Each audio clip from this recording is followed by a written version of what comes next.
and pledge of allegiance. Our Father, who art in heaven, hallowed be thy name. Thy kingdom come, thy will be done, on earth as it is in heaven. Give us this day our daily bread, and forgive us our trespasses, as we forgive those who trespass against us. And lead us not into temptation, but deliver us from evil. For thine is the kingdom, the power, and the glory, forever and ever. Amen. Pledge allegiance to the flag of the United States of America and to the republic for which it stands, one nation, under God, indivisible, with liberty and justice for all.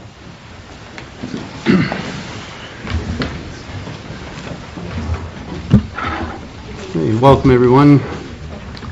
Item C is a presentation of the Auditor of State Award, and we have Lori Brody to present the award. Welcome, Lori. Go to be on the record? All Yes. right. Thank you for having me this evening. I am the Northwest Regional Liaison, and I'm happy to be here tonight because I am bringing the award to the city. I just have a little bit I'd like to read about it for you guys. It is my honor to be here tonight on behalf of Auditor of State Keith Faber to present the City of Napoleon with the Auditor of State Award with distinction. It's important to note that this award puts the City of Napoleon in a very select group. The Auditor of State's office audits about 5,900 entities in the state, and only about 3 to 5% are eligible for this award. The Auditor of State Award with distinctions presented to local governments and school districts upon the completion of a financial audit that meet the following criteria of a clean audit report. You have a complete, comprehensive annual financial report of CAFR within 6 months of the fiscal year end. Have a clean audit with no findings for recovery, material citations, material weaknesses, significant deficiencies, single audit findings, or question cost. Have no other financial concerns. The management letter contains no comments related to ethics referrals, question costs less than $10,000, lack of a timely report submission, any reconciliation issues, failure to obtain a timely single audit, findings for recovery, or public meetings or public records issues. I know that's long, but I think it's important people realize you had to meet all of that. This award represents the hard work of every city employee who strives each day to achieve accounting excellence. I want to recognize the mayor and the council, as well as all of their staff, who have done an excellent job accounting for every dollar here in the City of Napoleon. I specifically want to recognize the finance director, and I know she is new here, but I know she's going to get this award again next year, and all of the staff that works with her for their outstanding leadership, professionalism, and their commitment to fiscal integrity. On behalf of the Auditor of State, Keith Faber, I would like to present the City of Napoleon with this award, and it is an award with distinction. So I'm going to give that to you guys and congratulate you. You want to come in here? We can have you get a picture presenting that. I just want to lock you in. Nobody gets in and nobody gets out. Not until the meeting's over, is that right? That's right.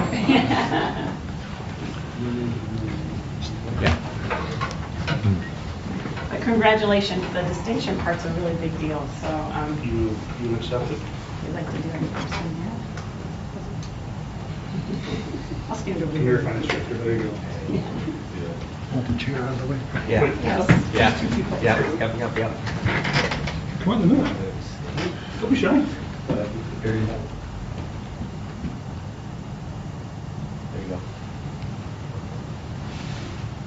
Thank you. One more. Gotcha. Thank you. You're right. Congratulations to all of you. Thank you. This is the top 3 to 5%, is that what you said? Yeah, there are 5,900 audits, so it's tough to meet all those requirements, but great job.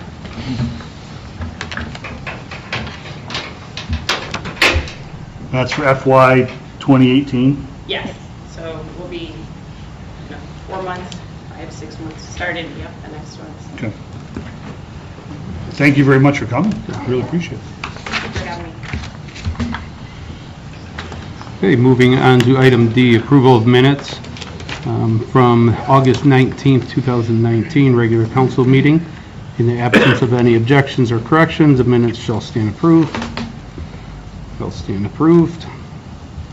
Item E, is there anyone in the audience that would like to address council on anything that is not on the agenda tonight? If so, please step forward.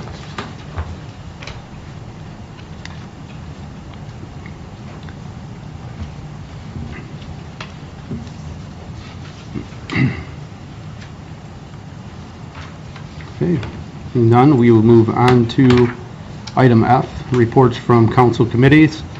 The Finance and Budget Committee, Safety and Human Resource Committee, and, Finance and Budget Committee and the Technologies and Communication Committees did not meet due to lack of agenda items.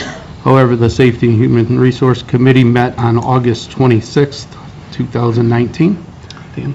Yes, Mr. President, we did meet on last Monday, and at that time we discussed a draft ordinance as written for low-speed, under-speed utility vehicles with requirements for seat belts added but not in the inspection portion, and then to restrict areas of Scott Street, north of LaGrange, but basically okay the other 35-mile-per-hour streets, and also accepted a proposal that we will, that and this other one will also be discussed later, accepted a proposal from the Henry County Humane Society for our feral cats. Thank you, Dan.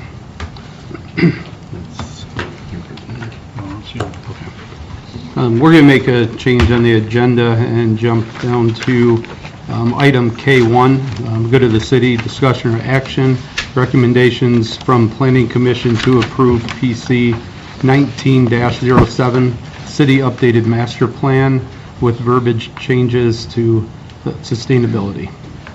Joel? Yep, thank you, Council President. We discussed this in the Planning Commission, and Mayor Mazel, I don't know if you wanted to... It was probably the shortest planning commission we've had. It was, everybody agree? Yep, meeting adjourned. And it's basically how long the meeting was. Yeah. But there were no substantial changes that the planning commission made to the recommendation as presented.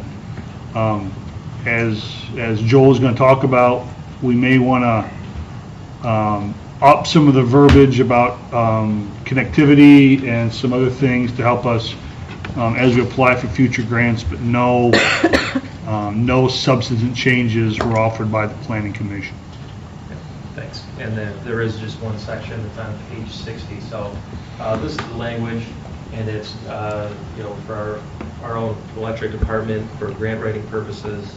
There are some deed grants out there. I know that the only Ohio city that received one of these deed grants was Cuyahoga Falls just recently. So on an energy efficiency project, I just wanted to put us in a position where we can quote this master plan and use that language for applying for grants. But it's to promote energy efficiency and increase renewable energy resources in our portfolio.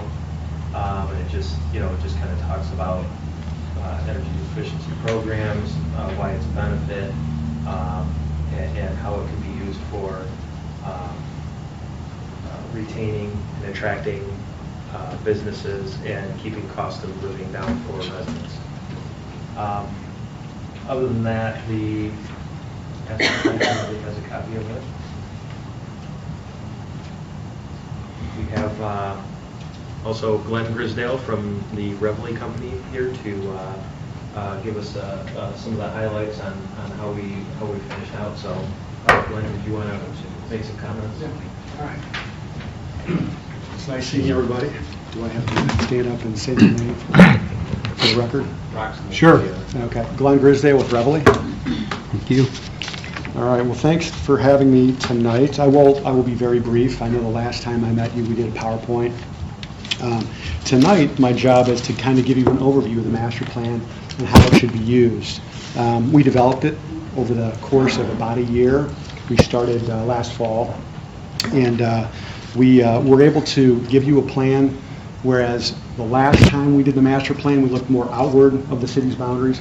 This time what we did was we gave you a plan that looked inward, and we linked it with a variety of different strategies and recommendations that will help you grow the city inward, really, to look at revitalizing neighborhoods, revitalizing your downtown, look at promoting pedestrian connectivity and opening up the riverfront.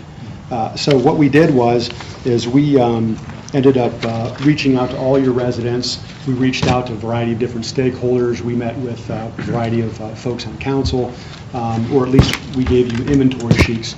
Many of you filled out those inventory sheets. We looked at those. We took into consideration what your residents said, what some of your businesses said. You also had a residential survey that was done, I think, 3 years ago. We looked at that, and then we looked at what your department had said, and we looked at your last master plan. And from that, we built continued relevance on how you should move forward. And so we took your existing master plan, we took out of it what was not necessary, and then we moved it in a way to where you could look at the plan, you could look at the executive summary, and look at the broad themes of the plan. So some of the broad themes of the plan and moving forward, of course, improving the riverfront, advancing growth opportunities, promoting mixed uses. Neighborhood revitalization was a big theme, as was continuing infrastructure improvements, refining park and recreational opportunities, and doing things like wayfinding and branding, promoting pedestrian connectivity, and then increasing your planning resources. If you look to the last section of the plan implementation, that's where you're going to get a lot of direction from your plan. So when the Planning Commission goes to use the plan, what they'll do is they'll accept a development proposal from someone, they'll look at the plan, and they will end up looking at a map, figuring out what planning area that development concept comes in, and then figuring out the broad themes and trends in that planning area, what the pros, the cons are, and what are some of the infrastructure issues. From there, they would then flip to some of the plan themes, and they would then flip to the plan implementation table, which is broken up into 5 different tables in the back. Each table has a variety of different strategies. So connectivity has its own table. It has 7 strategies. Growth and revitalization has its own table, and there's 9 strategies there. Utilities was a broad theme that has 8 strategies connected to it, plus the one that you're going to add tonight on renewables. Quality of life has 6 recommendations, and land use and zoning has 5. The good thing about this plan implementation table is that not only does it list the strategy, but it will list the collaborating entity or organization that should be the spearhead in advancing that strategy. If there's any additional coordination or any other local organization that's needed, they're listed. It's given a time frame and then percent complete. So every year the Planning Commission should review the plan. Mark, or whoever, Joel or Chad, should be able to go through it and work with the Planning Commission and figure out if the strategy has been done. If it's been done, mark it off as complete. If it's not, then you put a percent complete. And you might find that if you track this, you're getting some progress. If not, you know what to do differently. And that's the key to this thing, because not many people understand what a comprehensive plan is, but we know what happens when things aren't coordinated properly. You waste resources, nothing gets done, and at the end of the day, this thing should be a comprehensive coordination document, and that's what we try to do. So a lot of the maps kind of accentuate things that should be done. It talks about connectivity, where it should happen, or where it has happened. It's identified gaps there, and then with the downtown and the riverfront, we accentuate some areas that you need some improvement, stuff like that. So it's been written differently, but it's been written with implementation in mind. So hopefully this gets you where you need to go. So council and the department has had it since June. We fielded a few questions, and since then, nothing. And so if you have any questions, I'll take them. If not, okay. All right, thanks for having us assist you. If you have any questions, I guess you can get them to Joel or to Chad. But what we're going to do is get the strategy in there, and we'll cut you a new document. You guys can have it up on your website here within a week. Cool. Thank you very much. Thanks, Glenn. All right, yeah, thank you. Glenn, thanks for being so organized and coordinated in your effort. This is I mean, obviously, public meetings, surveys, interviews, everything you do for this you put a lot into this, so I really appreciate it. Right. Appreciate you taking the time for us. All right, thank you.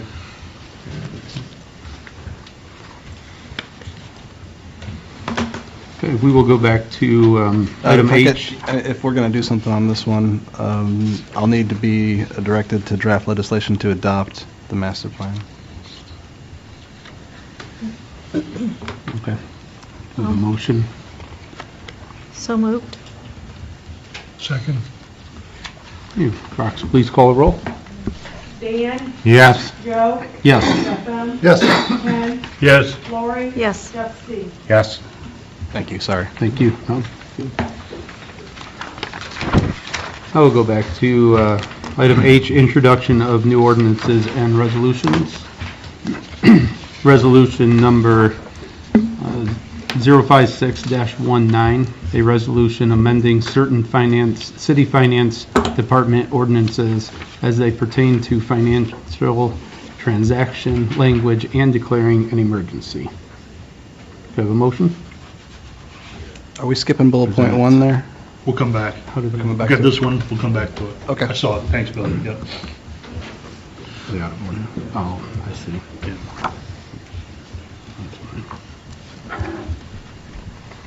Do I have a motion? So moved. Second. Kelly? This was the housekeeping items that we discussed at the last meeting for the type of financial transaction, a transfer fund versus supplemental versus a transfer of appropriation. Any questions or comments regarding this? Hearing none, Rox, please call the roll. Dan, Yes. Joe, Yes. Stefan, Yes. Ken, Yes. Lori, Yes. Jeff C. Yes. Now we'll go to H1. Which is motion to remove council direction to the law director to draft legislation regarding support of the OML amicus brief. Have a motion? So moved. Second. Briefly, when OML put the call out that they were looking for legislation in support of their brief, they had not spoken to Frost Brown Todd, the attorneys representing us in the lawsuit. We are parties to this suit that's in the Supreme Court.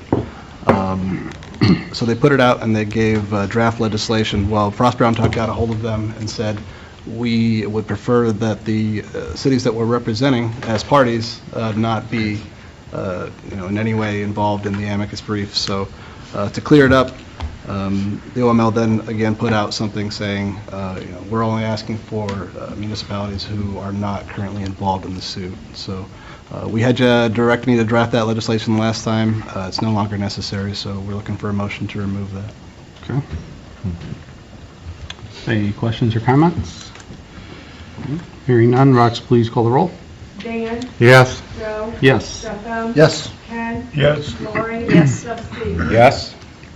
Okay, item H3 is ordinance number 057-19, an ordinance authorizing the appropriation and expenditure of funds, as well as authorizing the city manager to execute any and all documents necessary to acquire certain land located within the city of Napoleon, Ohio, and declaring an emergency. Have a motion? So moved. Second. Okay, Joel? Thank you, Council President. As we discussed at the last council meeting, there are 3 properties. These are the 3 pieces of legislation, items H3, H4, and H5. We'll go over H3 first. There are 3 properties that we are seeking to purchase for the work that's needed at the wastewater treatment plant for the Phase 1 expansion of the and reconfiguration of the headworks. This particular property we refer to as the Luna property. That's the name of the person that's, I guess, inherited this parcel. We still figured Yeah, I wanted to, yeah. And this particular one, there's a back taxes that are owed on the past taxes on the property are $14,000. 133. So we're seeking to purchase these parcels for the past due taxes and purchase price of $3,000 so we can get the properties outright. I'll scroll down to the figure.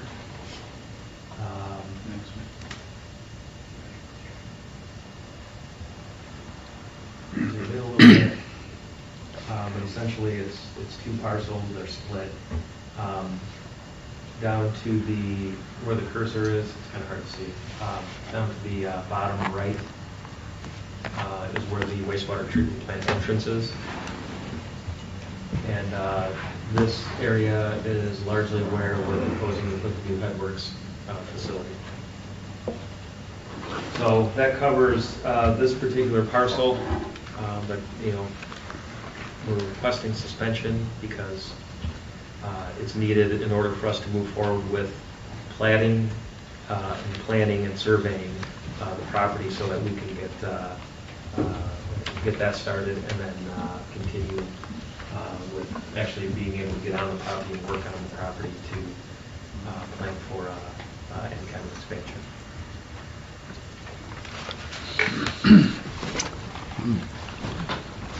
I'm sure we had appraisals done for each of these properties, is that Yes. correct? Yes. And they all appraise or higher than what we're purchasing them for? That one appraised higher. One of the properties we're doing a straight swap, so there wasn't a value to it. And then the third property, we're actually paying slightly over the appraised value, but it's the one that gives us access to 424. Without it, we don't have access to Riverview Avenue. Thank you. So the value to us is probably a little higher than the appraised value. Right.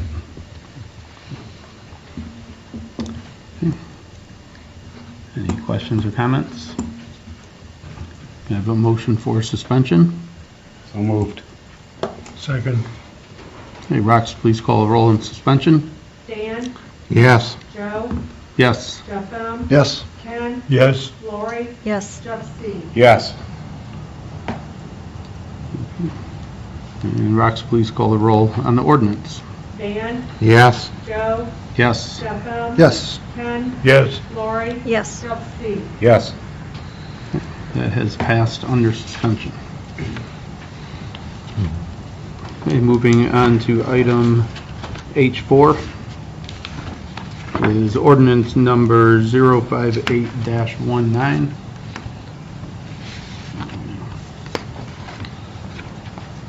An ordinance authorizing the appropriation and expenditure. That's right. Hold on. Yeah, they're same. Three pieces, we're doing three separate pieces of legislation, so you're Remove right. that one, so I don't want to say something different. Appropriation and expenditure of funds, as well as authorizing the city manager to execute any and all documents necessary to acquire certain land located within the city of Napoleon, Ohio, and declaring an emergency. Can I have a motion? So moved. Second. Okay, Joel? Thank you, Council President. This is the other property that Chad had just mentioned. This has to do with, so you can see the names here, Carol Snyder, Leggett, and the areas of Marcella Snyder. There was the appraised value is at $9,900, but the purchase price was negotiated as $16,850. Part of the reason is I think there was a considerable amount of legal work also on the part of the owner to figure out how they can, the property that they own, because it was jointly owned by family members to try to sort out who owns what and agree to what they were willing to let the property go for. So again, as Chad described, the property, just scroll down to the figure, includes, it's one parcel, but it's split into three kind of, actually I think technically it's two, but this third piece is That's a gap that, the gap can only be cleaned up if all three of these acquisitions happen. Yeah, it's kind of like a no man's land or unclaimed. That's why we're trying to get the plat done, because the plat's going to take a little while. There are two gaps in this part of town that we discovered. By us acquiring all the parcels, that'll make those gaps go away. Actually, become our property. Yeah. And this is the largest of all the parcels also. Other than that, don't have anything else to add. Unless anybody has questions? Again, Good. requesting suspension for the same reason as the last one. We have a motion for suspension. So moved. Second. Okay, Rox, please call the roll on suspension. Dan, Yes. Joe, Yes. Jeff, Yes. Ken, Yes. Lori. Yes. Jeff, Steve. Yes. Do we have any other questions or comments?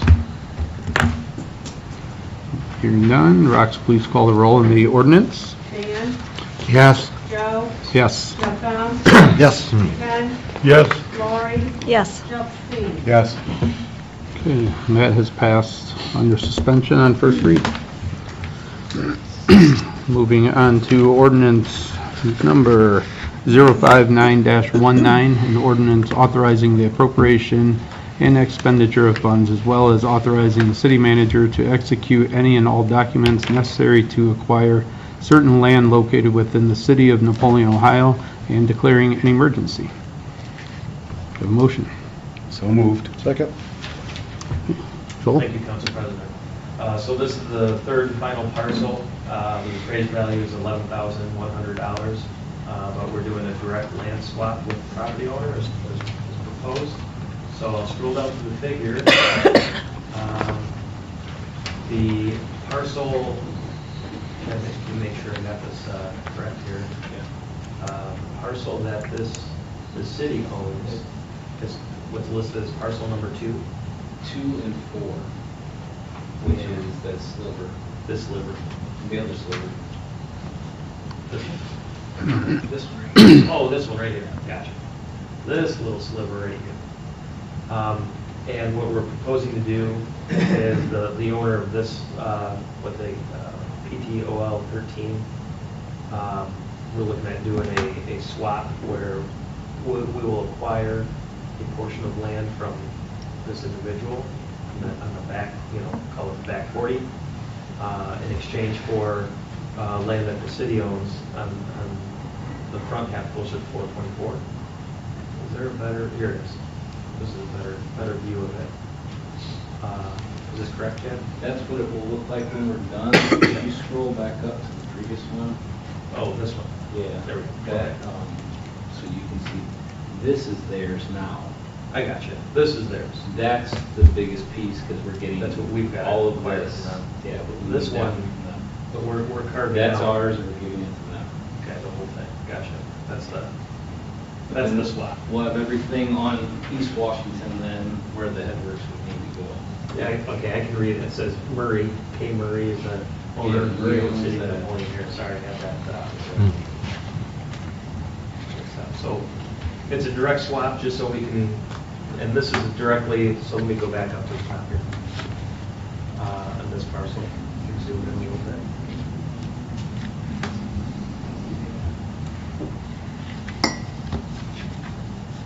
So these are the parcels that we would own, and you can see the wastewater treatment plant, a little more clear.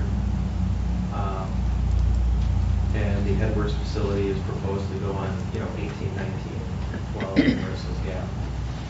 And then this parcel from the Leggett's will give us access to 424 if needed, and we already have ownership of this railroad right away. So it's all, by the end of this, will be all cleaned up. And we'll let land acquired and use it for the project.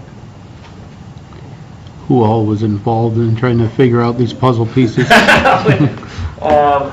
Chad and Adam Hoff. Yeah, we hired an outside surveyor, Baccarat, to assist us as well, and there was some assistance from a law firm in Boston, but they just helped us write the they weren't necessarily purchase agreements, but agreements, so we could keep a price without having to worry about getting jacked up. Thanks for the hard work everyone's put in on this. Yeah, I would say if we went for under $34,000 for, you know, 3-4 acres, ish is a high value for what, and if you recall at the budget time, maybe we mentioned this, and I know I mentioned this last time, but when we first put together the budget and were planning for this, we were well into the 6 figures for what we thought the amount of money would be for land acquisitions. And at this point, we were able to, with the help of, Adam and everyone else, we were able to get what I think is a more than fair price for the properties of the value that we needed for. So, Right. very good. Great. It took about a year. Yeah. Is that really why you went suspension? Because it's taking so long? Well, that's true, we're not done yet. Can I have a motion for suspension? So moved. Second. Hey, Rox, please call the roll. Dan, Yes. Joe, Yes. Stefan. Yes. Ken, Yes. Lori. Yes. Yep, Steve. Yes. Okay. Any other questions or comments? Hearing none, please call the roll on the ordinance. Dan, Yes. Joe, Yes. Stefan. Yes. Ken, Yes. Lori. Yes. Yep, Steve. Yes. Okay, and that has passed under suspension on first read. Moving on to item I, second read in ordinances and resolutions. Ordinance number 052-19. An ordinance approving the ODOT Bridge Inspection Program renewal and declaring an emergency. Have a motion? So moved. Second. Hey, Rox, I'm sorry, go ahead, Joel. Just, ODOT requires this to do work inside the city limits. They want to do bridge inspections. Requesting second reading. Any questions or comments? Okay, Rox, please call the roll. Dan, Yes. Joe, Yes. Stefan. Yes. Ken, Yes. Lori. Yes. Yep, Steve. Yes.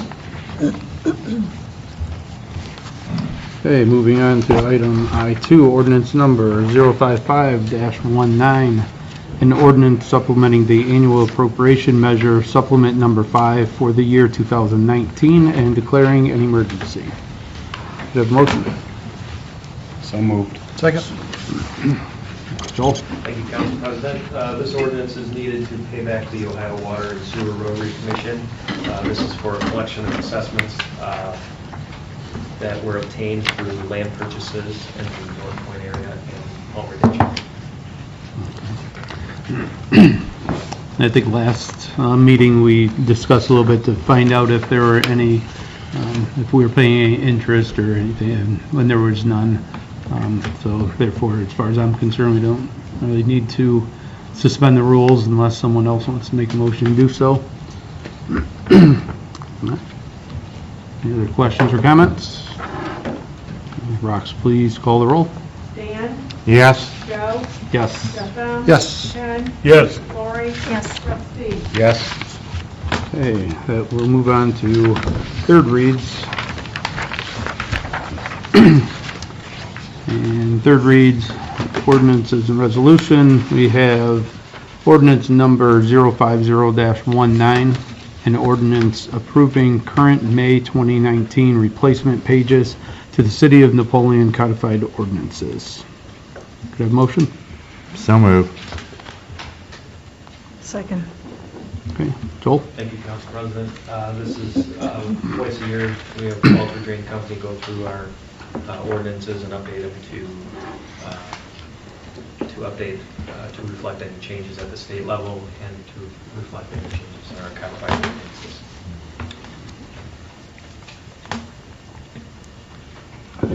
Any questions or comments?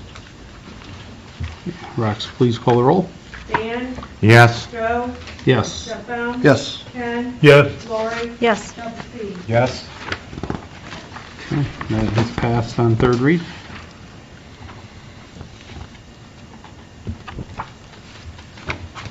Okay, moving on to item K, go to the city. K2, discussion or action, recommendation to council for the draft ordinance as written for low-speed, underspeed, and utility vehicles with the requirement for seat belts added, but not in the inspection portion, to restrict the area on Scott Street north of LaGrange and have 35 mile per hour instead of 25 mile per hour. Okay, Joel? Thank you. As discussed in the meeting, and as you just read it, that pretty much sums it up. That the committee, Safety and Human Resources Committee, recommended that we move forward with adopting the legislation. Billy has gone ahead and drafted the legislation, which would define underspeed vehicles, low-speed vehicles, mini trucks, utility vehicles. I think those are straight out of the state. Straight out of the ORC there. And then the ORC also allows for 35 miles per hour or below that these vehicles can travel on. And the committee recommended that we restrict Scott Street north of, from LaGrange Street north, and require all vehicles to have seat belts, which on further review, Chief Mack, you had looked into that in golf carts. They do make a retrofit to golf carts to have seat belts, so it's possible, and those are pretty much the highlights. I don't know if you wanted to go over anything, Billy, or I would, if you wanted to go over, okay. I would like to briefly point something out before we move on to comment. I did add, I know I was directed to bring this forward as written. I took the liberty of adding a couple of safety measures in here I'd like to point out real brief. The first being that occupants of these vehicles should remain seated and buckled. If you don't make it explicit, then, yeah. Children, as to children who meet the criteria for child restraint devices, the language in here prohibits them from being passengers. Doesn't necessarily need to continue to be included, but I thought it was a good idea, at least to discuss the potential that people might decide it's a great idea to put small children in these vehicles without the proper equipment. Make sure I'm not missing anything. So those are the two additional that I did add from the committee meeting that we had.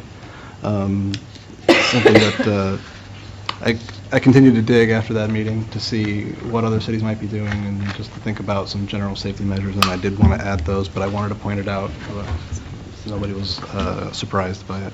So. Thank you. That's just F and G. Yeah. Okay. Please introduce yourself and My name is Gina Donnelly. welcome, Gina. Thank you. I live in the city of Napoleon, and I have a concern regarding the golf carts.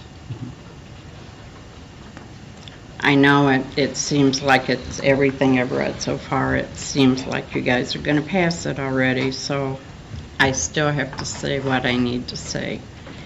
Every paper that I have read on the use of golf carts in the city or a city has to be licensed, windshields, certified. They have more restrictions on them than they do on a car. Are you going to have that on these golf carts? You want to answer that, Billy? Yeah, sure. The requirements established by the ORC for licensing and registration are in our ordinance as well. And anyone over 16 or anyone under 16 going to be able to drive them? So it doesn't specifically address exactly as to age limits. It seems that a licensed driver would be permitted to drive this vehicle, same as any other vehicle. Which is 16. Yep. Yeah. Does that include like moped, like and I know, like, I think you could ride a moped, get a license for a moped at like 14. But this would be for 16 or a temp permit if you're like, you know. Yeah, so these would cover these specific vehicles, and depending on the type of vehicle that, if it met one of these 4 definitions, then, yeah, it would be for something like that. I'm not sure. A driver's license. Sure, they would need a driver's license to operate the vehicle within the city. I have read a lot of stuff on the golf carts, and this concerns me, and I realize I've read pockets. I don't know what a pocket is. Is it an area where they can drive them, or are you doing it? The problem we had, Gina, was the 35-mile-an-hour speed limit. There are lots of pockets around town that are connected via 35 plus. So by limiting the speed to 25 miles an hour, you couldn't go from pocket to pocket without being illegal at some point.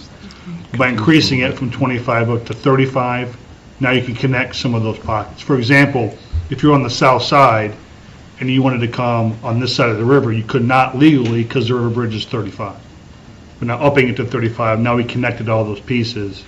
So basically now you can go from, say, the senior center all the way out basically to Wayne Park inside the city limits. Right. I live on the south side, and that's a big concern for me. Sure.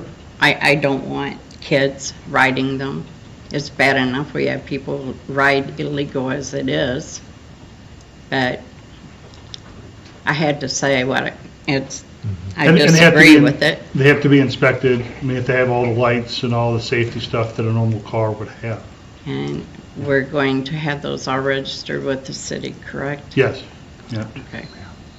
Open to the public to review those, or no?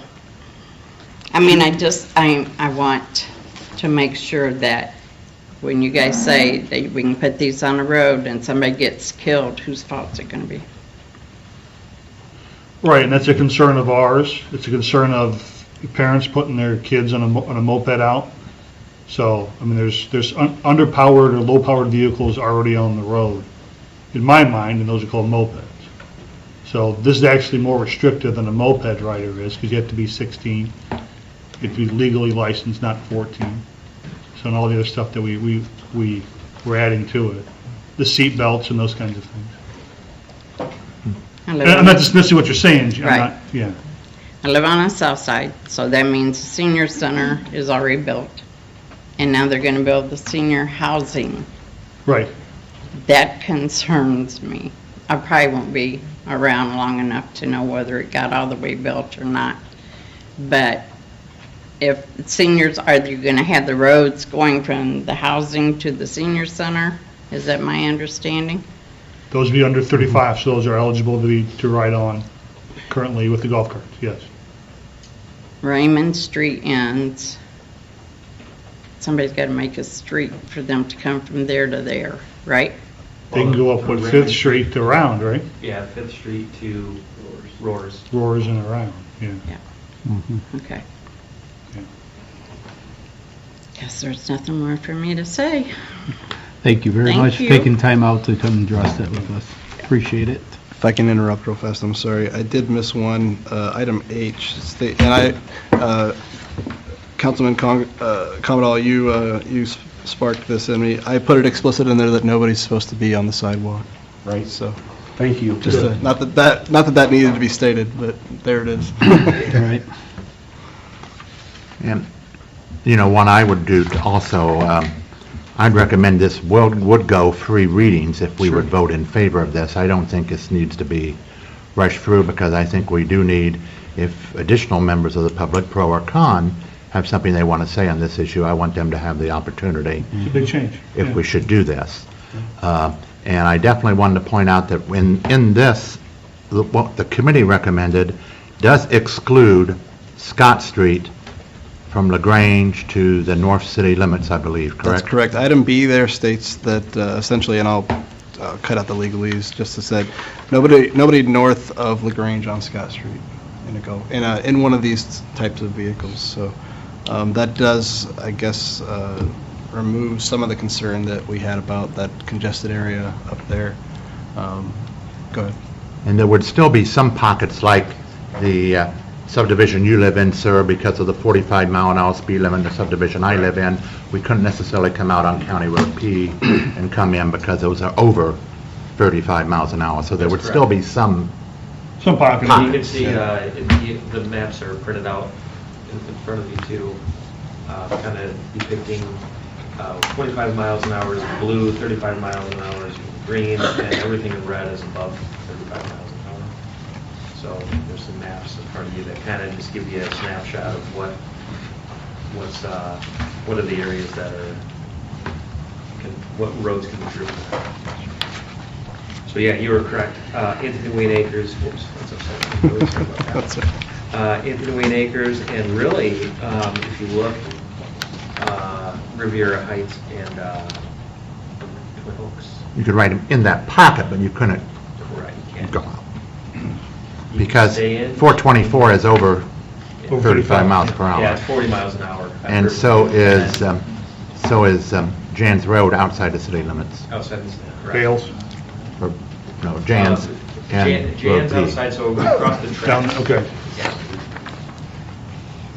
okay, yeah, I see what you're saying. And one more point I'd like to make, and I'll stop interrupting. Item I states explicitly that all sections of the Napoleon Traffic Code and the State of Ohio traffic laws apply to these vehicles as well. So if there is any question, that's a good catch-all, a good fail-safe. The states, absolutely, the traffic laws do apply to these vehicles. And another item that I did bring up in the committee, which I think, most of us are aware of, but that if we try something and it doesn't work, even if we would do free readings, if we try it and it doesn't work, we can always come back to this table and change or amend what we have to do to Absolutely, change that. of course. That's all I had, Mr. President. I had a question, since I wasn't at the meeting. What was the main concern of not allowing the vehicles to be north of LaGrange Street, other than I know it's congested area, but Just that congestion, a lot of traffic. so it would be like, I don't know, I guess too much like more traffic because there's going to be golf carts would make it more congested? Or, I think some of the concerns Yeah. stemmed from the fact that there would be And they got many turn different lanes in there. types of vehicles there too. So you're talking about, you can see farm vehicles moving through there. You can see semis hauling giant loads moving through there. You've got every intersection there, people coming out of the Walmart, at the stoplight, not at the stoplight, in 100 different directions. It's confusing as it is, that section of road. So I think adding these small vehicles that may be somewhat difficult to see, I think that was some of the, at least for my part, that was some of the concern that I expressed. So. I guess, Oh, sorry, I didn't mean that. I was going to say that the low-speed vehicles, it was a robust conversation. We talked about, the mopeds and the bicycles and, the codified ordinance changes that were just passed, include electric bikes. And I think today we heard that Councilman Schaefer saw an electric bike in the city today. So, I mean, it's, those concerns were brought up too, is that, you don't allow golf carts or other slow-moving vehicles, then but we're still allowing bicycles and mopeds. So although that discussion was had, I guess this is where it shook out. And I wanted to mention, we don't want to overburden our sheriff's office. So we had, the chief went and talked to Sheriff Bodenbender about this. And from what I'm reading, he doesn't want vehicles to cross over any state routes. Is that true?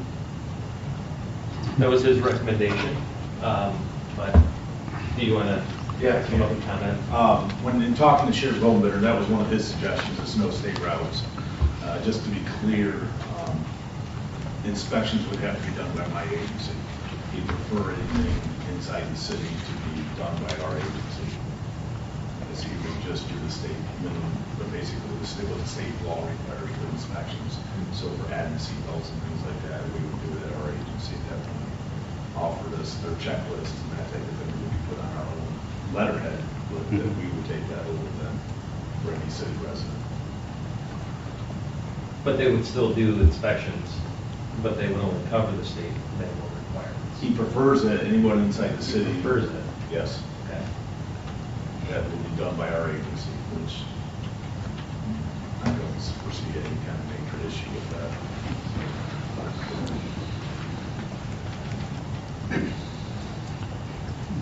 I guess my concern with that, I do understand that there's safety issues with any vehicle on the road and with people riding bikes or mopeds, and I've seen them on that stretch also.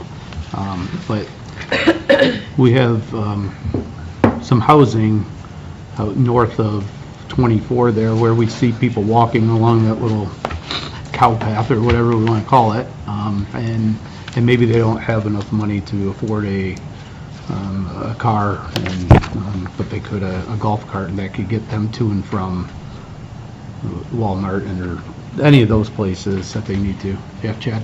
One issue you'll run into there is, I believe, really the ORC's 35. The state has deemed that 50 miles per hour. That is 50 over there. So they Okay. wouldn't be able to get They wouldn't be over able to anyway. Thank you for pointing that out. It's 50 there. Now, that speed may change after they change that interchange. Right, then there would be a sidewalk there also Yeah, there to will be assist sidewalk. with that.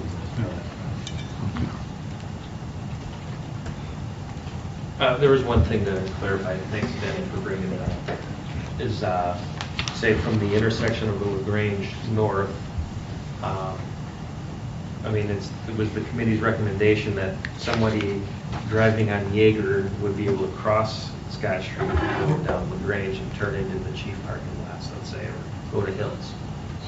Is that, I mean, I don't know if we need to pinpoint that. Is it- So, It's not north. Yeah, it's not north of. North of? Yeah. Okay. Or Goodwill off of Jaeger. Right, yep, Mhm. yep. So as to some of the crossings, I did address that in Section A. It's toward the bottom. A low-speed vehicle or some of the other vehicles will be permitted to cross intersections with higher speeds so long as they remain on the street that's posted to have 35 mile or under. Nice.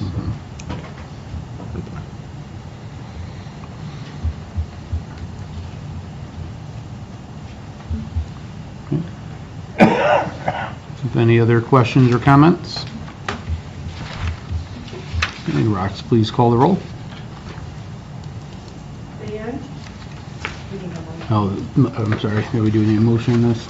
So, Motion to draft legislation? are there any, now that everybody's seen it, is there anything that anybody wants added or subtracted or?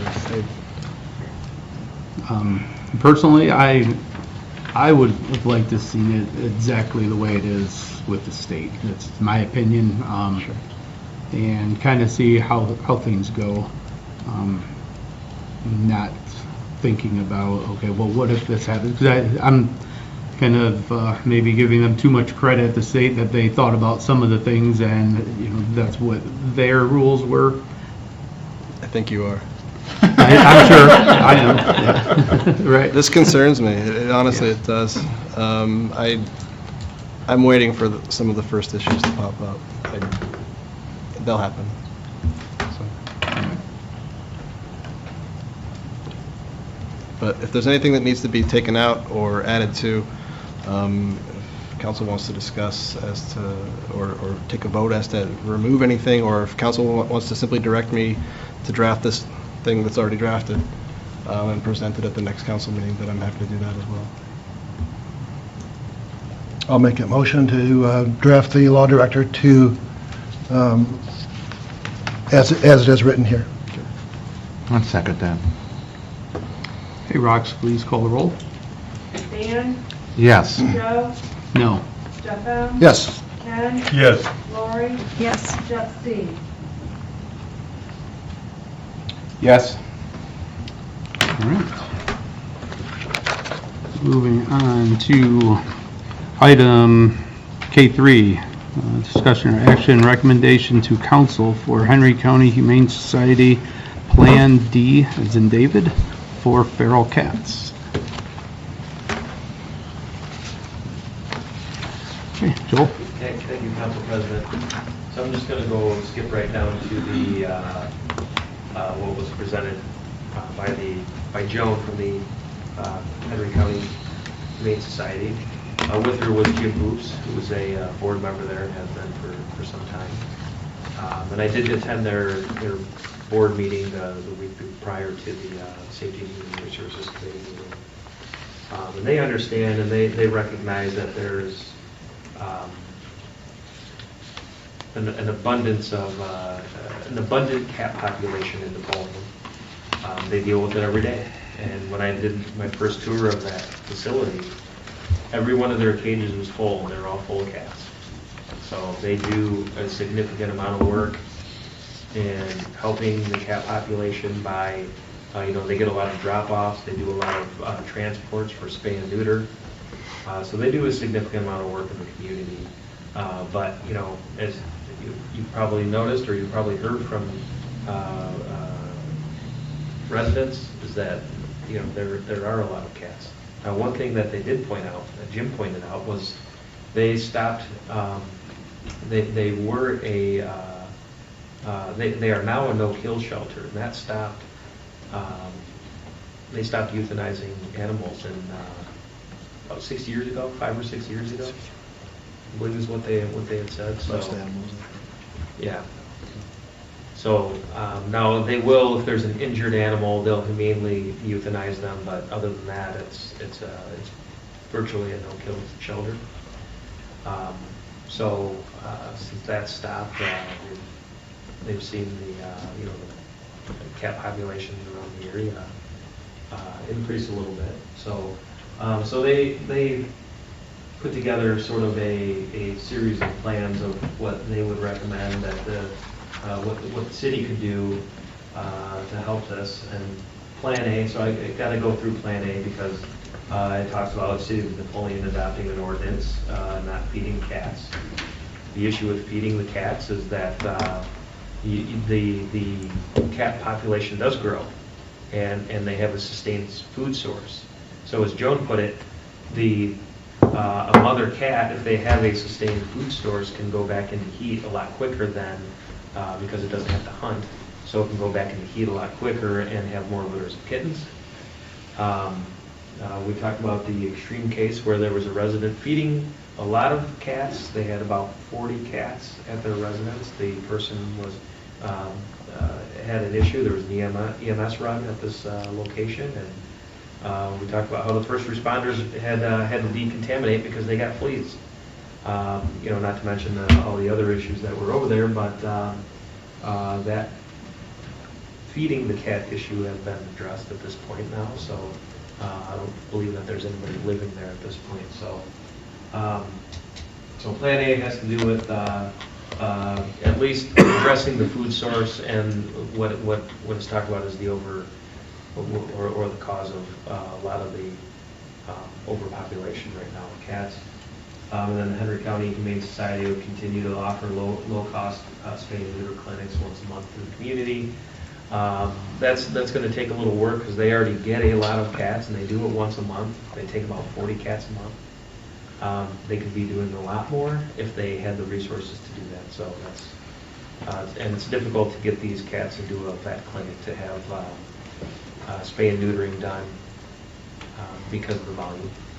So that covers Plan A, and then when you skip down to D, it says Plan A, which we just talked about, and Plan C, which is for the city of Napoleon to look into the budget and look into grants to help implement a trap, neuter, and release program. So Joan was real helpful, and so was Humane Ohio, providing a great deal of resources for us to look into. A lot of these grants are competitive. It's difficult to secure grants like this. At least I've got no experience with them, but I know that Joan does too. It's minimal. I don't believe that they get too many grants from a lot of these organizations either. So that would be, to implement, to put together a budget for it, and then with the addition of euthanizing sick or injured cats, which is a common practice for for programs like this. If you have a cat that's on its last leg, for no better term, it's their recommendations to move forward this way. So it's pretty clear that there are quite a few people feeding cats around the city, and we're getting more and more complaints. We're tracking them. Amanda Griffiths has been taking in all the complaints and tracking where everything's coming from. But I think overall, I think what we discussed in the committee is that we got to address the food source first and the feeding of cats first, and then work from there. To that point, would you move on to the draft ordinance there? If I can quickly discuss. Right there on your screen is the meat of what was drafted, essentially a prohibition for feeding stray cats and dogs. It's very basically worded. Just states no person shall provide food or water for these animals here, with the additional concern that I can guarantee that the first people charged with this will say that, well, that was my cat. And in order to make sure that this prohibition has anything to it, and since I get to draft these and also prosecute them, it states that in any proceeding or action brought under this section, the burden of proving ownership of the dog or cat in question falls on the person claiming ownership. So when we get to the court case, if they want to claim that this is their animal, then they need to prove it. I don't need to prove the negative. So, it is a minor misdemeanor to start, and it can be ratcheted up to an M4 after that. So it's very basic. It's right there in front of you. That's the prohibition. Thank you. Billy, I have a question. Sure. Under the Ohio Revised Code for Cruelty to Animals. Ma'am, can you please identify yourself? I'm Stacy Bressler. I also live in the city of Napoleon. Thank you, Stacy. It talks about no person shall deprive an animal, a companion animal, of necessary sustenance. Sure. And a cat, whether it's feral or otherwise, is considered a companion animal. Okay. Well, I've not looked at that section in a while. If I remember correctly, it has to do with ownership. So you are not to deprive that animal that you own. But a companion animal is described as any animal that's kept inside a residential dwelling or any cat or dog, regardless of where it is kept. So kept is the So word that, inside or outside? that you need to be looking at there.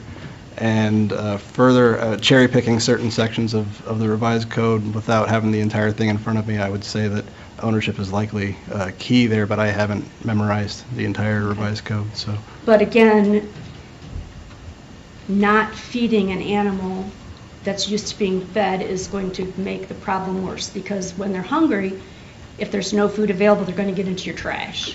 They're going to search for food otherwise, and it's going to make the problem worse than what it already is. I can't speak to that exactly. It will happen.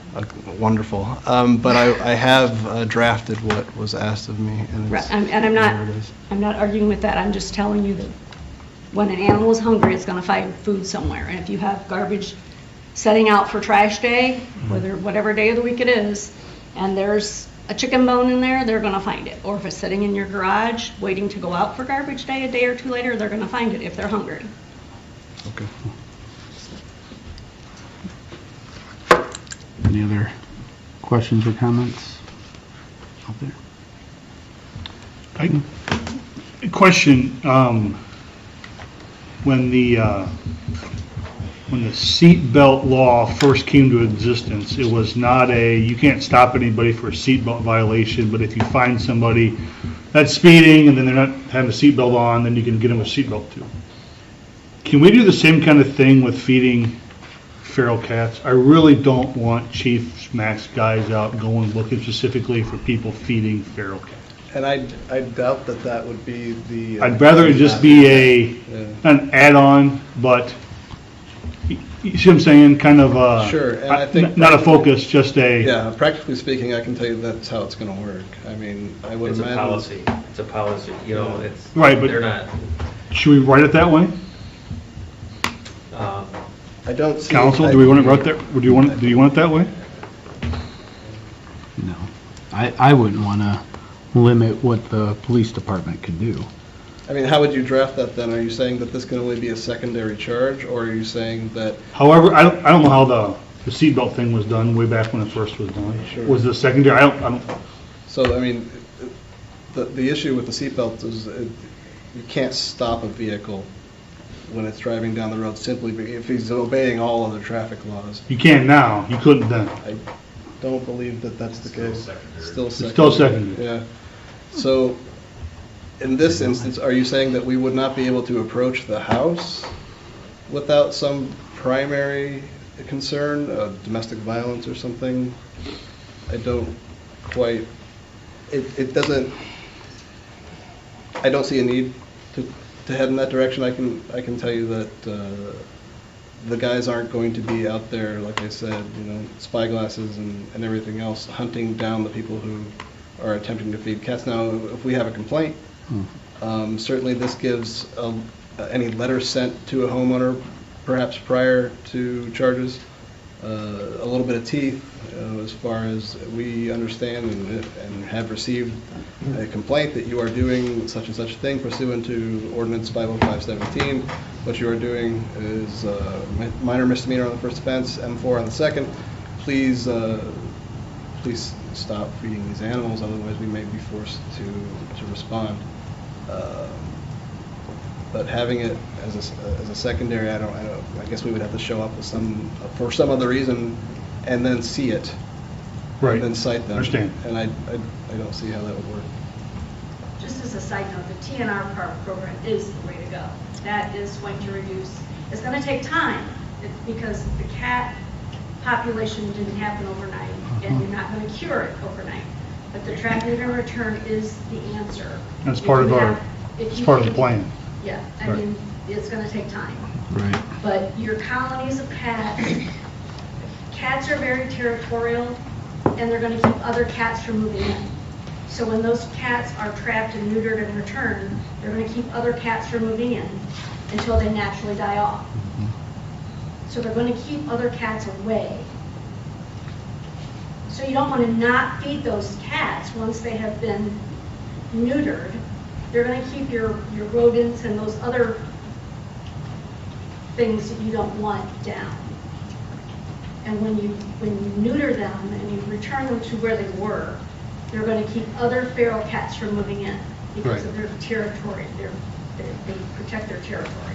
So that is the answer to the problem. But again, it's going to take time.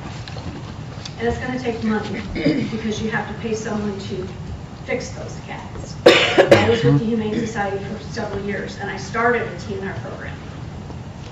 You have to get people to buy into it too. You need volunteers to help trap those cats, get them to the program down in Toledo, Humane, Ohio, let them do the neutering, the spaying, and bring them back. But that ultimately is your answer. Thank you.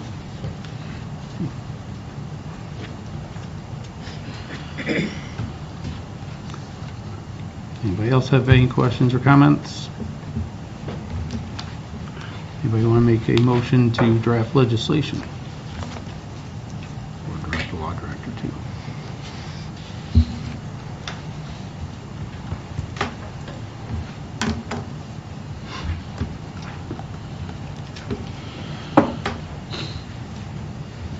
I will make the motion to direct the law director to draft legislation as written.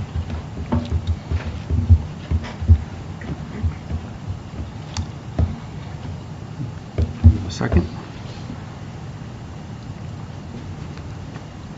I guess I will second it, but then I will make one other comment, if I may, Mr. President. That, as with the previous ordinance, I would again want such a thing to be, if it passed, to be going through free readings to hear both sides. I understand this is we have people, very strong opinions on both sides of this issue. And therefore, if there's additional opinions and stuff, I would want people on both sides of this issue to have the opportunity to speak up. But I would second the motion. Rox, please call the roll. Dan, Yes. Joe, Yes. Jeff. Yes. Ken, Yes. Lori, No. Jeff C. No.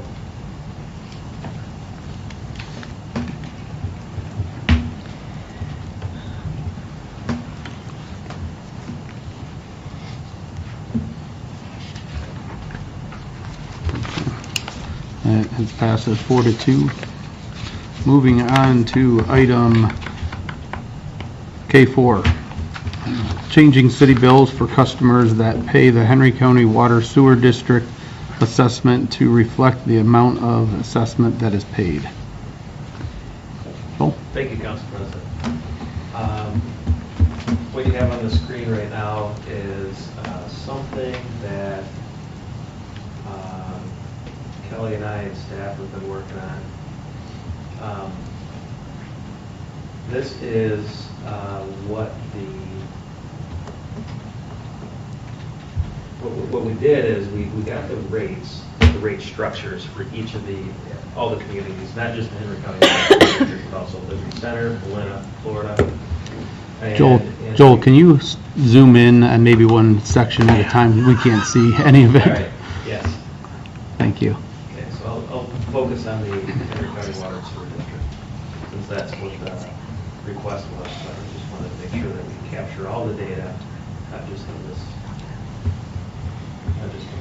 So can you see that okay? Yes. Okay. So what we did is we took everybody's rates, and because everybody's rate structure is different. Some of them have minimums. Some of them have minimums for a certain amount, and then on top of that, they have a lower rate. So some of them have fees attached to it. So we just wanted to make sure we captured what all the Henry County Water and Sewer District residents were paying on an average bill. An average bill, we considered 6 units of water. So an average bill for a Henry County Water and Sewer District customer is $98.70 using the 6-unit measurement. So they have a base rate that includes the first 1,000 gallons at $25.30.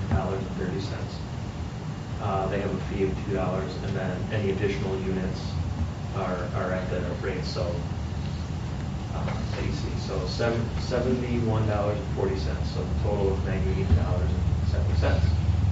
And what we did was we split out what portion of that bill, that average residential customer bill, is the City of Napoleon water charge, and what other part of it is the Henry County Water and Sewer District charge. Now, mind you that this graph is with the 25% surcharge.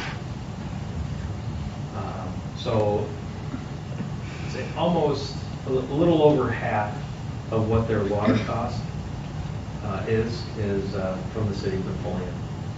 So 54%, a little under that. 46% is Henry County Water and Sewer District. Let's scroll over. We did Liberty Center. We did the Helena. And we did Liberty, Florida. And you can see like their base monthly fee is 1,200 gallons.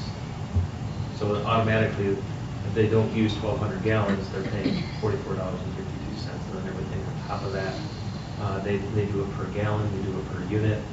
On top of that, they're paying an additional amount. So if you look at their base rate and their remainder, it's about 11. So they stack the front end of the bill to make sure that they recover all their costs for and that would be like for a fixed asset costs. So going back to the Henry County Water and Sewer District bill, what I wanted to do was scroll down to without the surcharge, what these graphs look like. So you can see it's less in the other direction. So the same bill, $98.70, 57% of it would be Henry County Water and Sewer District, and 43% of it would be basically what they're getting charged by the City of Napoleon. Mind you, we have a declining block rate, so the declining block rate covers the first 10 gallons used is at a higher rate than the next 11 to 250 gallons is at a second tier rate, and then the final rate is everything over 250 gallons you basically get at what we call a wholesale rate.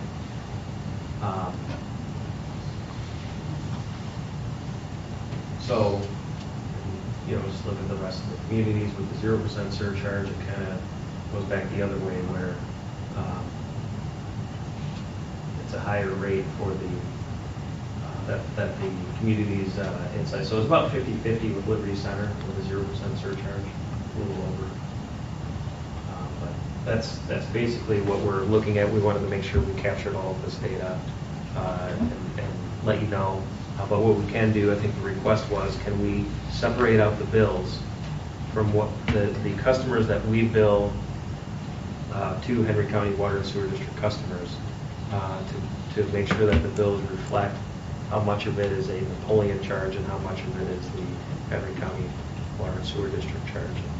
Because some of the customers on the Henry County Water and Sewer District have an assessment on top of that. Separate from their bill. It's on the bill. It's on the utility bill from the pool. Okay. From the bill from Napoleon is an assessment that's on top of the... And all it says rate is that they pay. water, big number. Well, big number is that plus assessment. So I'd like to be able to say water, this, assessment, that. So they can see that their water number is both pieces. It's possible, right, to do that? Correct, yeah. Okay. She can do it for the October bill, and the latest you guys can decide is on the 16th if you want to wait until the Perfect. next meeting. So we can refine this more. I mean, this is probably the 20th different iteration that, at least since I've been here, over 2.5 years. Worked with Lori on this and Greg on this from before. We've put together different ways to package this type of data, but I think we've got it refined enough now where it's good information to have in case you're asked about it. Why is Napoleon's water so high? Well, it's not just what Napoleon charges for water, but it's also the distribution charges that get stacked on top. And that could be because of debt service, and it's very logical to have that, and most communities do. It's mostly like, City of Toledo, I think Defiance does it the same way, and declining block rates. They basically sell it at a wholesale rate to the outside customers, and then the outside customers then put a distribution charge on top of it. So that's just how it is. So it's not just a Napoleon charge, but there's a difference. From your experience past before you're here in Napoleon, would you say that the distribution percentage rates are similar to what you've seen in the past, or are they lower or higher? They're a little higher. This is, like Liberty Center. It looks like Liberty Centers in Florida's are about in line. But the other two are higher, I would say. Well, thank you for all that data. That really helps. And we'll make sure we can, like I said, refine it a little more, and then put it in your packet for the next council meeting. Are you gonna have something for me next week on this? Too early. Not on this. All right. But there are other items. Sure. Unless you want something like this as an item on the agenda, I'll leave it up to you. But you No, definitely have something on there. And It lets you do more research and. Okay. Like I said, we can bring it back in 2 weeks. No action needed right now. If you didn't want to do anything today, wait till you get more data from us, and then we'll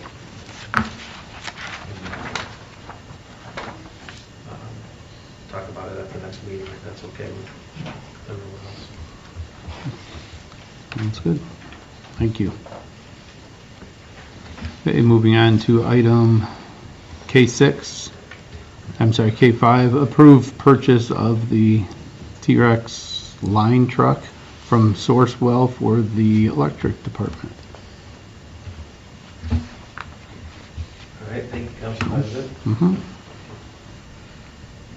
So, one of the items that we had in our master bid ordinance was for the purchase of, last year's budget was for the purchase of a new line truck. Denny put together a nice package here. What we're going to request is that We direct the law director to draft legislation. The Terex line truck we'd like to purchase through a source well, which is a, what do you call it, a agency that specializes in No, it's called National Joint Powers Alliance, what it used to be called. yeah, and So it's like a national, it's like a state contract, only it's on a national level. yeah, it's more, yeah, it's a national one. Now, I think we've done this in a previous for an IT purchase. South Dakota. I believe like last year or so. But it wasn't through Sourcewell, it was through a different contracting agency. And is this the only place where this particular, because a few concerns, and I think most of it has been answered as far as some of the finance concerns, making sure that this was on the master bid resolution, that the money's been appropriated and so on. Just to make sure that if we're requesting a sole source here, because this is the only place where we can get this, It then, is the only place you can buy it because the manufacturer will only sell through Sourcewell. okay, yeah, so if this is the only place where we can get this needed item, that's simplifying sole source, but I'll try to make it as simple as possible. Then I would request that I be directed to draft a sole source legislation in this instance, and then attached to that legislation will be some documents, more or less showing that this is the only place where we can get this truck. And I have a few more little things to add about this. The truck that we're buying will handle a 24-inch auger. The Alltech that we priced will not handle a 24-inch auger. The Alltech is electronically controlled. The Terex is hydraulically controlled. And our guys have tested both. And the feathering of the electronic is not near as nice as the feathering effect to pick something up and place it smoothly without banging it into something or letting it down too fast or whatever. So they felt it was a better truck for that. And the boom is much heavier and it'll handle about 2,200 more pounds than the alternative. And we're getting heavier and heavier transformers as we're getting larger customers, and the transformers are extremely heavy if they have copper windings especially, and we just need to be able to pick them up without having somebody bring a crane in the middle of the night. So that's why we want this Terex truck. The one we're replacing is a 2005. In fact, they just don't hardly use it anymore unless it's a real light load because they're afraid to use it. So are we driving 56 out to Watertown, South Dakota to do the swap, or having it delivered? We're having it delivered. It will be delivered for the purchase price, and they will take the old one away at 21,000 credit. We tried keeping it once before, and then we couldn't sell the truck. Okay. We find it's easier to get rid of it and let them have the liability also in case something happens after we sell it to somebody and it doesn't perform the way it's supposed to or hurt somebody. So personally, I would not want to take that liability on as a city. That's fine. Is a delivery charge included in the overall price? Yep, we just said, yeah. I didn't think that, sorry. Thought maybe since we're tending to go to Georgia, we should go to South Dakota too, and swap our truck.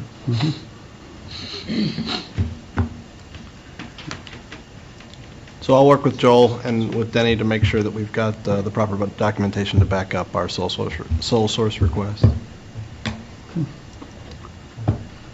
Good motion. So moved. Second. Did you get what that motion was? Thank you. Please call the roll. Dan? Yes. Joe? Yes. Stefan? Yes. Ken? Yes. Lori? Yes. Trustee? Yes.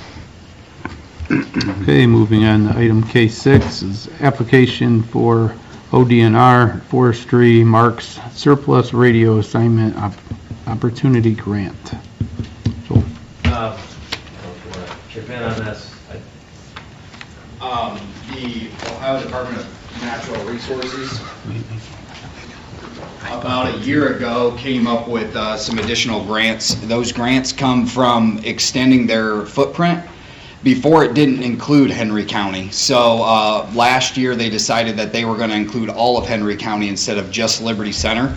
And so with that being said, they have times that come up where they'll have different types of grants. And this is a surplus grant of inventory. So they'll have different things, a lot of different items. But in this case, it's for radios and for our new, that will work on our new radio system. There's no match to this grant. You fill out an application, you turn it in. We can get potentially up to 5 mobile radios and 5 portable radios. So I figure we should probably try to take advantage of the opportunity if we can. So that's what this is asking for. Great. Thank you. Looking for legislation, I think, on this one. I don't think it requires it. It's just an application. Yeah. Okay. Some granting agencies require legislation or a resolution to apply for the grant to just exemplify the commitment from the legislation. Yeah, this one doesn't require that. Okay. What we did do out of your office was that affirmative action paperwork that Sure. Laney and your office had worked on. We had to have that in place to be able to be able to apply for these grants. So we had just cleaned that up a couple months ago, so. Okay, thank you. So what do we need for? If you want a motion to approve that we apply for the grant. So moved. Second. Okay, Rox, please call the roll. Dan, Yes. Joe, Yes. Jeff, Yes. Ken, Yes. Lori. Yes. Pepsi. Yes. Okay, moving on to item K7, American Road Holdings LLC DBA Paul Martin and Sons CRA agreement. Anything on that, Joel? Yeah. So just wanted to start at the 10,000-foot view. Last year and into this year, the city was handling all of the CRA agreements that have came in. After discussing this with the new executive director and staff there and the board member, the CIC, and chime in if you want, Councilman Bear or Mayor, the CIC will be handling the CRA agreements moving forward. So they have this letter, they presented this letter. This is for American Road Holdings LLC, which is actually the plat for Paul Martin and Sons properties. That land was replatted earlier this year. This is the area that's west of the proposed Love's travel stop station that's going in. And essentially what they want to do is construct a basically a new dealership for their farm implement. They rent farm equipment. They rent. Yep. Farm equipment. Okay, so, but they want to use this as their sales yard. Yeah. And they want to build a small office area. I think it's 1,100 square feet. So I can go through the little bit of the agreement, but I just wanted to let you know that this is consistent with the previous CRA agreements that have been passed prior to this one. So just some of the highlights, like I said, Paul Martin and Sons, they want to basically turn this area into their office. They purchased about 4 or 6 acres from Ed Heffel earlier. It got replatted. We're requesting a 100% tax abatement for 10 years, and the project is estimated at $1.1 million.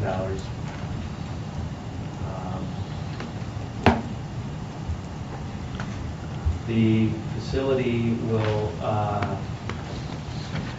create 3 full-time positions, 0 part-time positions, but it'll also retain 6 full-time permanent employees and 3 part-time positions. So, in other words, all of these positions are new to the city of Napoleon, but only the 3 will be new to Henry County. So annual payroll,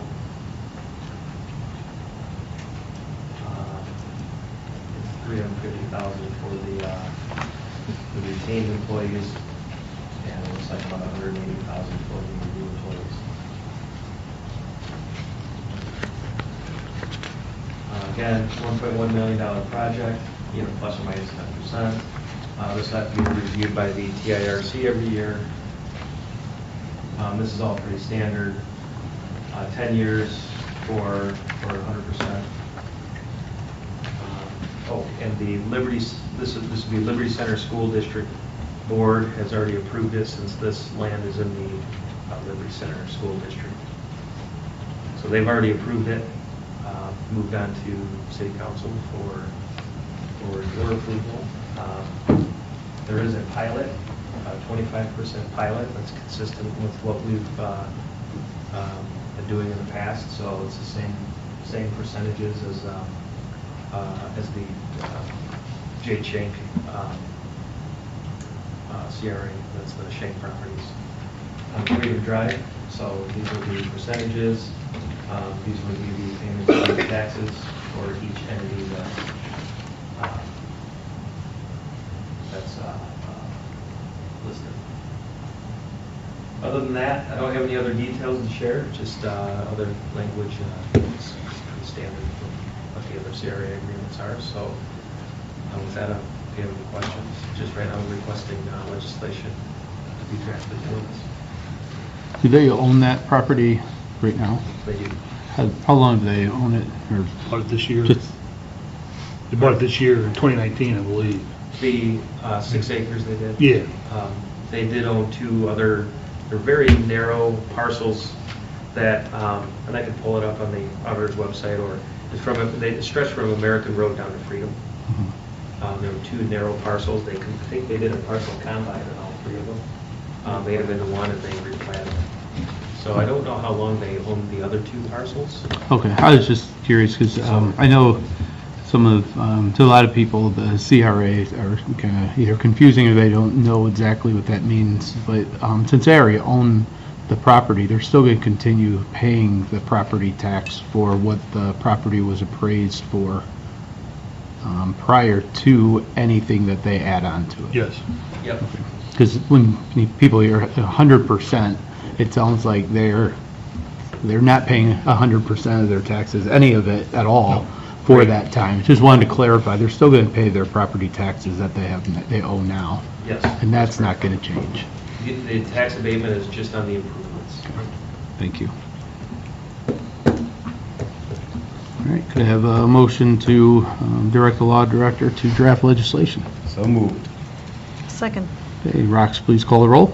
Dan? Yes. Joe? Yes. Jeff Bem? Yes. Ken? Yes. Lori? Yes. Jeff C. Yes. Moving on to item K8 is pole attachment agreement with Oklahoma Telephone Company, BrightNet. And we're just going to refer that to the Yeah. Electric Committee and the Board of Public Affairs. Okay, and item K9 is discussion or action, Henry County Transportation Network, proposal for additional vehicle in Napoleon. And refer that one also to, would that be a safety? Property.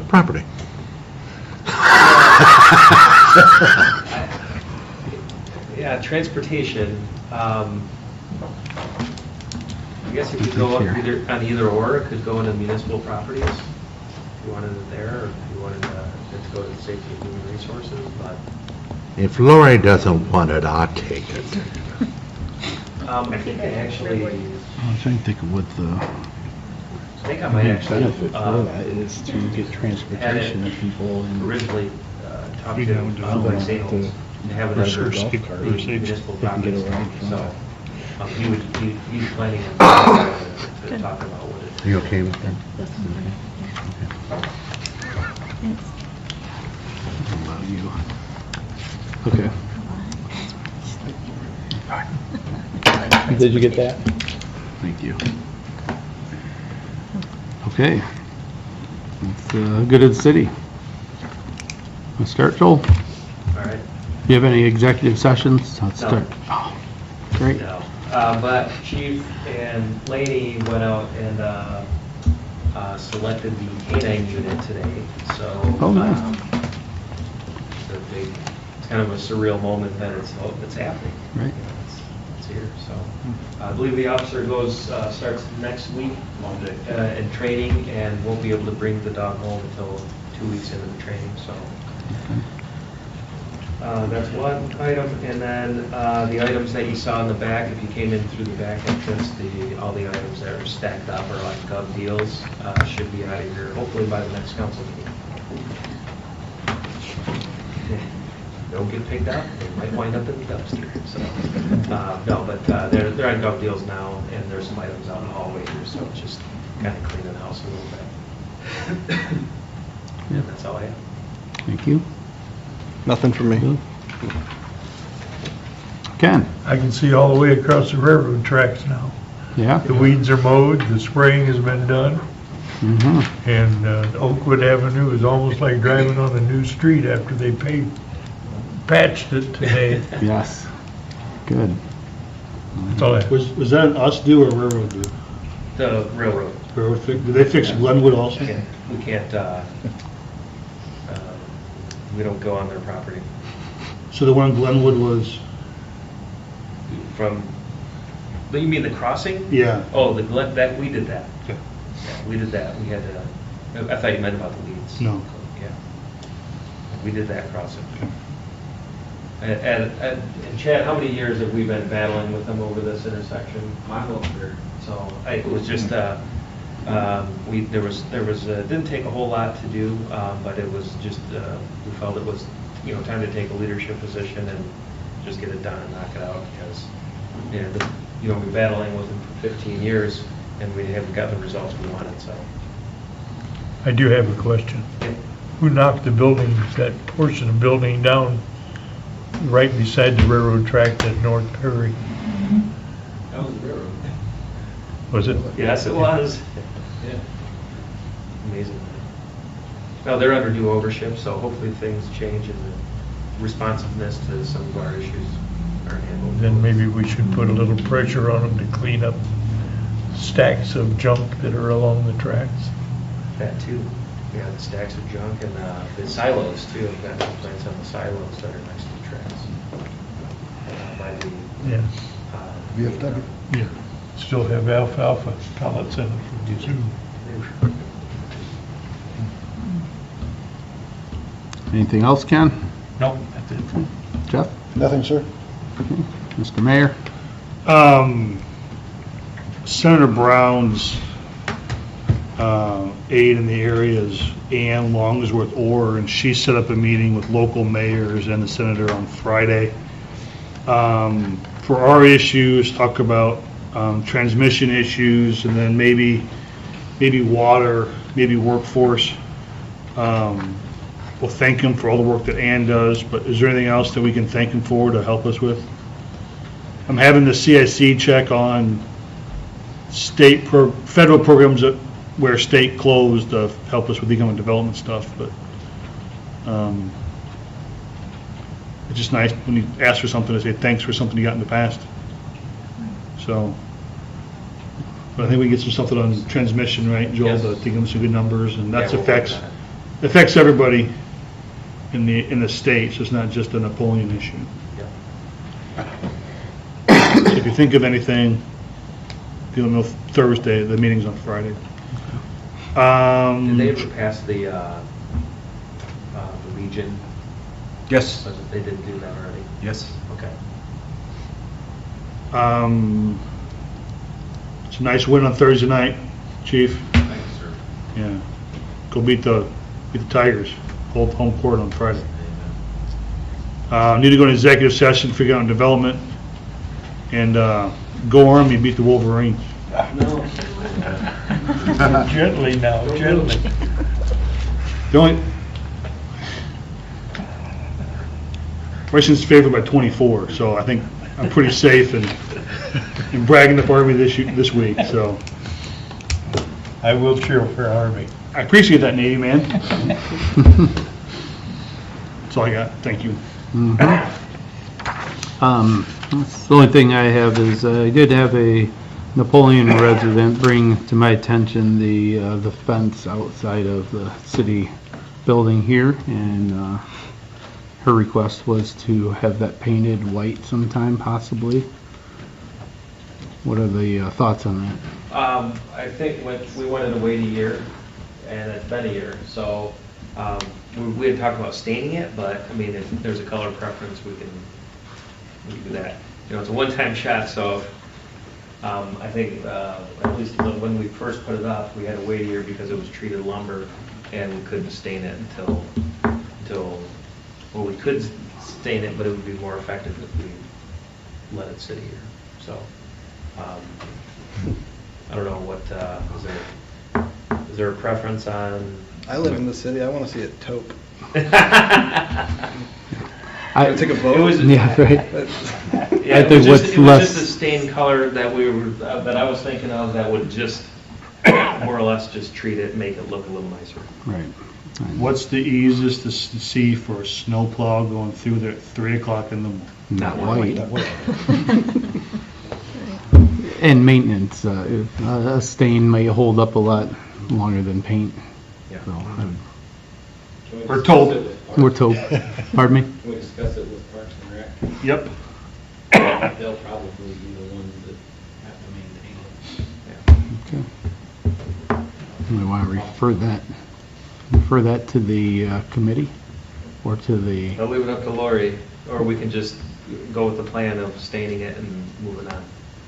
See what recommendation we get from Parks Department. Parks and Rec. Is that right? yeah? Yeah, it crossed my mind too, though, because we did talk about the stain, and I thought there were going to be some flowers or something. Yeah, I was going to say that way you can talk a little bit more about that whole area and what our thoughts are.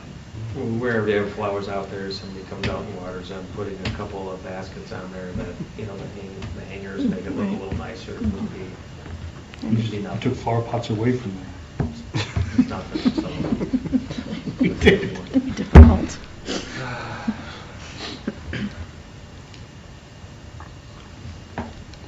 Get that? Which committee you want? Parks and Rec. All right. Thank you. Okay, that's all I have. Dan? Nothing, sir. Okay, Josh? Well, we're lucky we have a mayor. Are we? Yes, I mean, we are. Yes, we are. The mayor was walking across the crosswalk last week. Well, I told you I was going to bring this up. You did. Jeff was diligently working outside of Kurt's Ace Hardware there. Did he run across the street? He did not. Save He was walking and he was legal, and a car right there. I mean, I said, Jason, he almost got it. So, Chief, put an extra effort on people in crosswalks, please. Does that mean we're lucky to have a mayor? We're lucky we still have a mayor. Sure. Sure. I told you I'd bring it up. I like your stuff. Hey, Mayor. I guess that's it. Hey, Lori? Well, I didn't know if this was going to be a discussion or not tonight, but I did have 3 people approach me today about steep increases in their utility bill and what the reason was, so I just said I would inquire to see if there was something that happened. Well, you know, the power cost adjustment factors was probably, the previous month was one of the highest we've had. That's one thing, that's just for electric. 2, it's in the summer months, that's the summer month billing, so, you know, we bill a month behind, so, you know, air conditioners were running hot and heavy in June, and late June and through July and into August, so it was probably their usage. Right. And coupled with the higher power cost adjustment factor. And I remembered that. So thankfully, that's all that I said, but I didn't know water in rates dollars haven't what that means. Yeah, when we hear there's going to be an increase, that number seems small, but apparently dollar-wise, it was. Yeah, it was still fall back on usage because, you know, you'll see this month that the usage is way up. The past power cost adjustment factor, the latest one is usage is way up, and it's caused the power cost adjustment factor to come back down. So, which is good news for the rates, but that's the big reason. It's really usage. And same with water usage. We have summer months, we increase water usage greatly too. So we just see that system-wide. That's all I had. Thank you. Kelly? We have a need between the quarterly budget adjustments, because it happens after the quarter's over, to do supplementals and transfer of appropriations between the other and the personnel, or the personnel to the other, under up to 25,000. So we would like to ask if you guys were okay with it, if we could have legislation that allows Joel and I to be able to do those and then submit it to you guys as soon as it happens, so that you guys would know by email and then, or bring it up at the next council meeting. So, and it would be ongoing throughout the year, and every year it would be, another resolution or ordinance would be approved to do it. Okay. I know we discussed it a little bit, if you don't mind, like, kind of mention how it's working now and why it's important to change it, because I agree with what we talked about the other day. Sure. Right now, if a PO comes in, a purchase requisition wants to be encumbered, so if the appropriation's not in the account, then I'm supposed to certify that the appropriation's there. But if we don't have the mechanism to actually physically move the appropriation or bring it in through a supplemental, then it's not there. Technically, the funds are there, but on paper, the appropriation's not there. So it would just allow us to be able to be whole on paper. Right, have the correct paper trail as to what is being done, instead of doing something and then later on making the adjustments. Correct. Okay. And sometimes things come up that weren't planned on during the budget, or something's higher or lower than what it needs to be. Still the same 25,000 limit, so above that? Yes, because above that, we would have to come to you guys to approve it anyway. Right. And then we'd be a supplemental for Billy's legislation. So if I can make sure I've got it before we draft it, we're drafting a piece of legislation, and we've drafted similar things in the past, to allow transfer of funds, appropriations, and supplementals on an as-needed basis now once per year. Is that? Yeah, the transfer of funds, I believe that Tammy looked it up, and we have the ones that are passed during the budget, and then we have another one that allows me to do it already. So it would just be the transfer of appropriation from the personnel to the other, or the other to the personnel. Because right now, Joel and I can do, if it's other to other or personnel to personnel.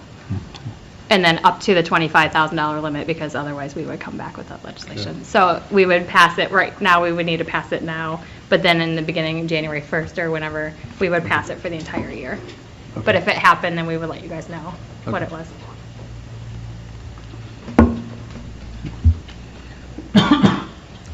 We have a motion. So moved. Second. Did you get all that, Bob? You're like batting 100%. Please call the roll. Dan, Yes. Joe, Yes. Jeff M. Yes. Ken, Yes. Lori. Yes. Jeff Steve. Yes.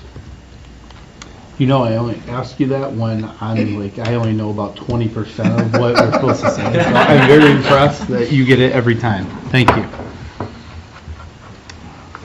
Could I have a motion to go into executive session for economic development, please?